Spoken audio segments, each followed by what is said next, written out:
Hola a todos y bienvenidos a Asimovo. Yo soy Zach Gutiérrez y el día de hoy hablaremos acerca de la revolución copernicana y trataremos de explicar por qué es que ocurre el avance científico. Claro, para entender esto necesitamos conocer la historia de la ciencia, la cual parece estar trazada por una serie de avances que progresivamente constituyen una mejor comprensión del mundo natural. Cada descubrimiento o teoría nueva son la base sobre la cual se logra el siguiente avance, y no se puede llegar ahí a menos que los descubrimientos pasados te hayan llevado hacia allá. La ciencia, a diferencia del arte o la filosofía, avanza. Entre la Odisea, Don Quijote y el Gran Gatsby no podemos decir que existe una clara evolución en la literatura, que la haga mejor conforme avance el tiempo. Pero al comparar los trabajos de Newton con los de Einstein, el progreso es evidente. A esta forma de entender la ciencia se le llama como un conocimiento acumulativo, y no tengo dudas de que les parecerá familiar, aunque nunca se los hayan enseñado expresamente.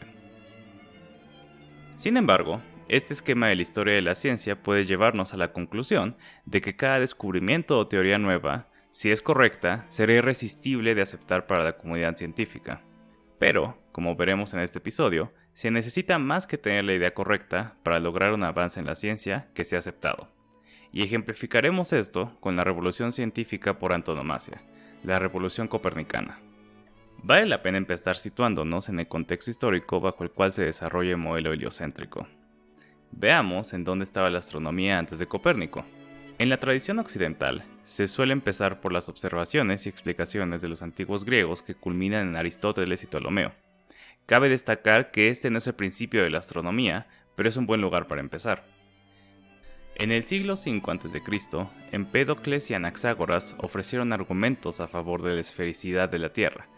El más contundente era que durante un eclipse lunar, la sombra que la Tierra proyectaba sobre la Luna era redonda. Además, cuando veías un barco zarpar hacia el horizonte, lo primero que desaparecía era la parte de abajo y las velas al final.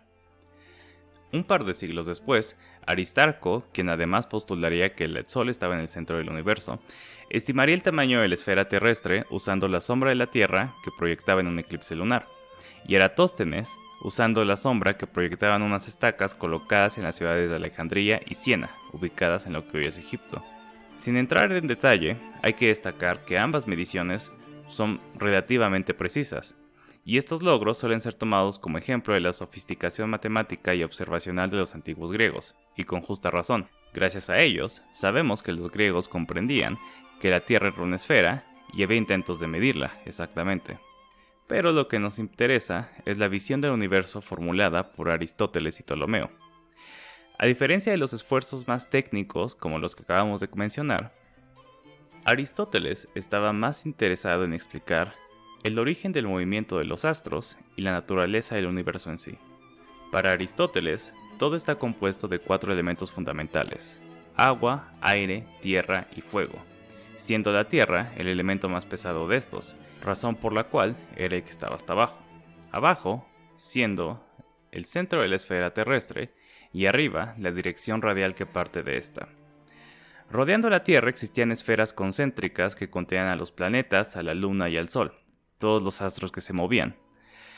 Estas esferas eran las que movían a estos astros, y lo que actuaba en las esferas en sí lo denominó como el motor primero, una fuerza que tiene su origen en lo más lejano del universo, en las estrellas, las cuales están fijas.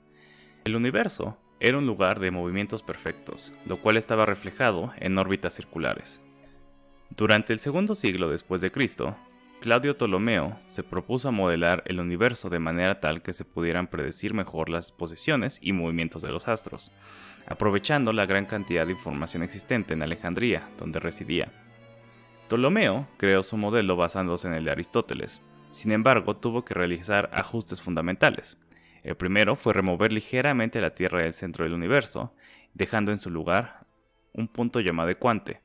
Y el otro es que los planetas no giran solo alrededor del ecuante, sino alrededor de un círculo que está contenido en el ecuante, así como la Luna gira alrededor de la Tierra, solo que en este caso, el círculo solo existe porque sí. Esto para justificar la retrogradación de los planetas que se observa desde la Tierra. Y además, conservar la idea de que los movimientos celestes son círculos perfectos.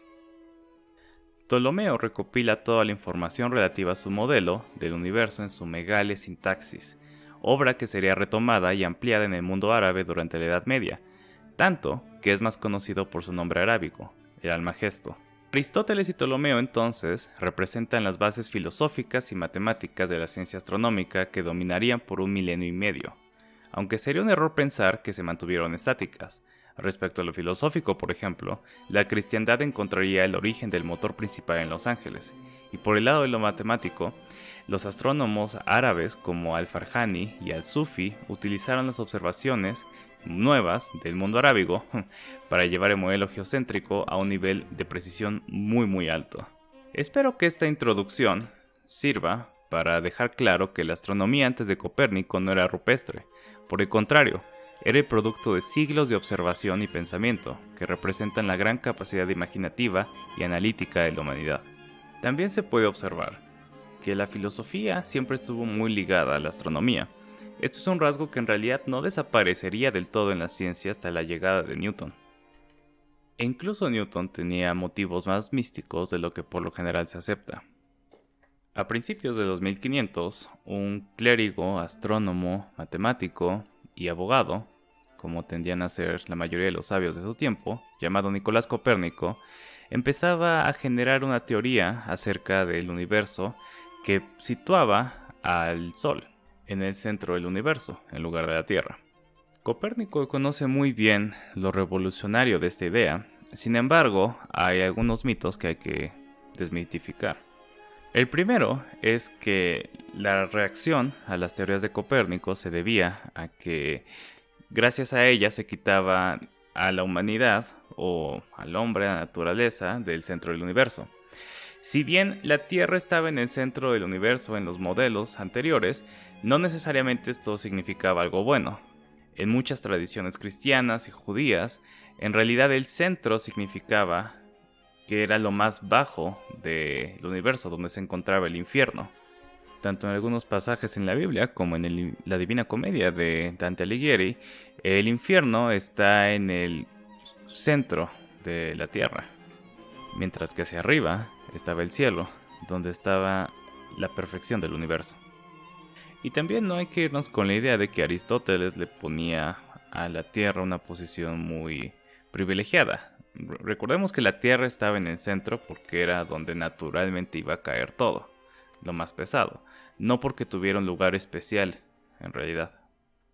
Y el segundo tal vez no es un mito, pero puede ser una concepción errónea que podrían tener. Y es que Copérnico no necesariamente fue un mártir de la ciencia o un gran proponente de sus propias teorías. Por el contrario, él, a juicio personal, sabía que A tenía razón y B, sus teorías no iban a ser muy bien aceptadas, pero no luchó particularmente fuerte por publicarlas. Al contrario, se tardó más de 30 años en publicarlas y siempre fue muy claro en que solo era un modelo matemático que ayudaría a mejorar las predicciones o el seguimiento de los astros. De hecho, famosamente, Copérnico dedica las revoluciones, su obra, al Papa. Pero entonces, ¿por qué Copérnico sale con este nuevo modelo? Bueno, la principal motivación era la simplicidad. El modelo de Ptolomeo se había complicado tanto que ya existían 82 revoluciones adentro del sistema del universo. Y para Copérnico, que era un hombre del Renacimiento, esto no era aceptable. El universo tenía que seguir reglas más simples. Sin embargo, hay que notar que no hay nada en la naturaleza, no hay ninguna muy buena razón por la cual la simplicidad debería ser un valor que aceptemos. Ahora, también hay que destacar que el modelo copernicano no era tan preciso ni tan bueno como el ptolomeico en ese entonces. Entonces, en el contexto histórico, estamos con dos teorías que están compitiendo entre sí, que ninguna ofrece una ventaja mucho más grande respecto a la otra. Una te ofrece simplicidad y otra te ofrece mejores predicciones. Este es un momento de lo que se llama subdeterminación empírica. ¿Por qué descartar una teoría si ya se ajusta bien a los hechos? Bueno, pues es que según Thomas Kuhn y otros filósofos como Pierre Duhem, recurrentemente tenemos que apelar a valores epistémicos, es decir, los que se refieren al conocimiento. Y en este caso, Copérnico apeló al valor de la simplicidad, porque le parecía que el universo no podía ser tan complicado. Ahora, si bien la ciencia tolemaica era más precisa que la copernicana, eso no quiere decir que estuviera en perfectas condiciones. La astronomía tolemaica era lo que Kuhn llamaba un paradigma, o una serie de logros en la ciencia que carecían de precedentes al momento de ocurrir y que fueron capaces de atraer a partidarios duraderos que la defendían de modos rivales de actividad científica, es decir, un paradigma particularmente extenso, de más de 1000 años, pero un paradigma a fin de cuentas. Sin embargo, en cada paradigma empiezan a ocurrir anomalías, que son sucesos en cuando la naturaleza no actúa de la forma en la que el paradigma la predice. Cuando ocurren suficientes anomalías, se llega a un punto de crisis, y para superar cada crisis, se requiere establecer un nuevo paradigma a través de una revolución. Para Kuhn, existe una generación de científicos que rechaza el paradigma actual porque encuentra demasiadas anomalías en él y toma otro, independientemente de que sea el más correcto o no. Y por eso, tras de Copérnico, vienen una serie de científicos y de astrónomos que se deciden a avanzar con su teoría. El ejemplo perfecto es Rético, el alumno de Copérnico, quien lo motivó a publicar sus teorías, a pesar de que se mantuvo reacio a hacerlo por mucho tiempo. También hay contextos sociales que favorecen el desarrollo de teorías nuevas. Por ejemplo, dada que la doctrina eclesiástica era que la teoría aristotélica era la correcta, oponerse a ello no era una muy buena idea, a pesar por más tímido que fueras como Copérnico. Pero por ejemplo, en la Alemania luterana existe más libertad de perseguir estas ideas, y surgen cosas como la interpretación de Wittenberg, el conjunto de trabajos que astrónomos y matemáticos de Wittenberg publicaron estudiando más a fondo la teoría copernicana. Y en muchos casos aún se tomaba como una ayuda matemática, no como un modelo que representara la realidad.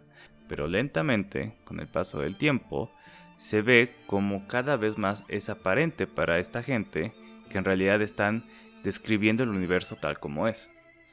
Y es que el tiempo es algo fundamental para la concepción de las revoluciones científicas según Thomas Kuhn. Tiene que haber un cambio generacional que promueva dichas revoluciones. Suena macabro, pero la generación que tiene las ideas anteriores tiene que desvanecerse para dar el paso a las nuevas ideas. Quiero aclarar también que no necesariamente gracias a la introducción de la teoría de Copérnico desaparece totalmente la filosofía o la religión del estudio de la astronomía. Por el contrario, el siguiente astrónomo pertinente para el desarrollo del heliocentrismo es Johannes Kepler.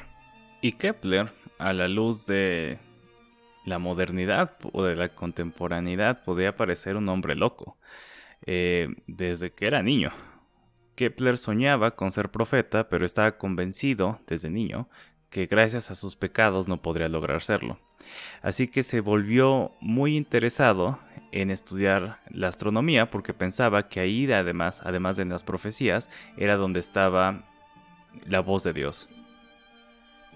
Lo que diferenciaba a Kepler de cualquier otro científico, de cualquier otro astrónomo religioso de su momento, era la técnica que aprendió de Tycho Brahe, el más grande observador del universo antes de la invención del telescopio.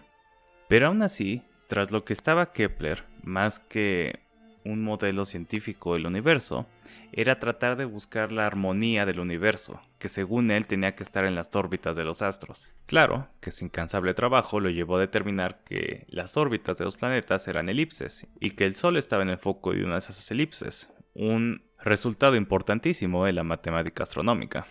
Pero lo que identificaría a todos los científicos que vendrían después de Copérnico, que trabajarían para tratar de establecer una nueva astronomía, sería justamente esta nueva generación que estaba convencido de que las ideas de Copérnico serían las más fructíferas para explicar fenómenos de la astronomía.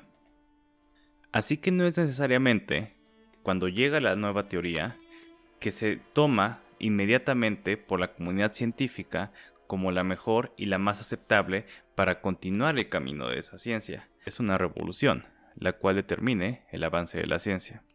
Este es un esquema de la historia de la ciencia que yo favorezco. Claro que no es el más correcto y ha habido desarrollos posteriores de la filosofía y de la historia de la ciencia. Sin embargo, algo que me emociona mucho de esto es pensar cuál será la siguiente revolución y qué nueva comprensión revelará del universo. Gracias por escucharnos.